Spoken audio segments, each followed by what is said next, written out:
यकीनन उस्ताद हिकिड़ी वॾी शइ आहे। उस्ताद ॿार खे ज़मीन खां आसमान ते आणे थो।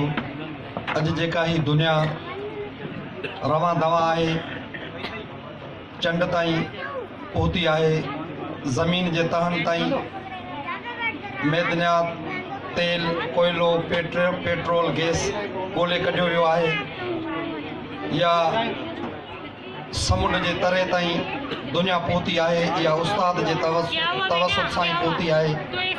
ऐं हिन हिकिड़े पसमानदा इलाइक़े जे अंदरि असांजे उस्तादनि जी ही जेका जाखोड़ आहे, जेका महिनत आहे, यकीनी तौर ते ही उस्ताद जस लाणनि। लेकिन असांजे हिन सोसाइटी समाज जे अंदरि चूंकि अॼु उस्ताद जूं उहे क़दरूं न रहियूं आहिनि, पर उस्ताद वीचारो पंहिंजो पाण पतोड़े थो, महिनत करे थो, जफ़ाकशी करे पियो।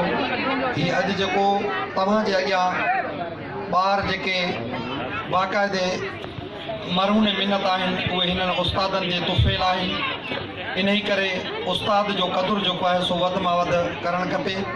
ऐं हिन प्रोग्राम जे विसातत सां तव्हां सभिनी दोस्तनि खे इहो गुज़ारिश कंदे त जेके पेरेंट्स आहिनि, वालदेन आहिनि, सोसाइटी जा, समाज जा, मुआशरे जा जेके बि माण्हू आहिनि, उहे वधि में वधि तव्हां उस्तादनि जो क़दुरु बि कयो, उस्तादनि सां ताउन बि कयो, ऐं उस्तादनि जा ॿाह ॿेली थींदो त तव्हांजो ॿारु, तव्हांजो मुआशरो, तव्हांजी सोसाइटी उहा सुलझी सघे थी, अॻिते वधी सघे थी ऐं तरक़ी करे सघे थी, ऐं मोहबत वारो माहौल पैदा करे सघे थी।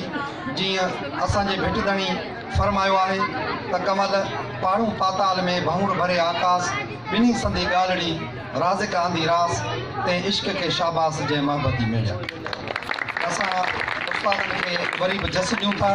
वॾी उस्तादनि जी महिनत ऐं काविश आहे।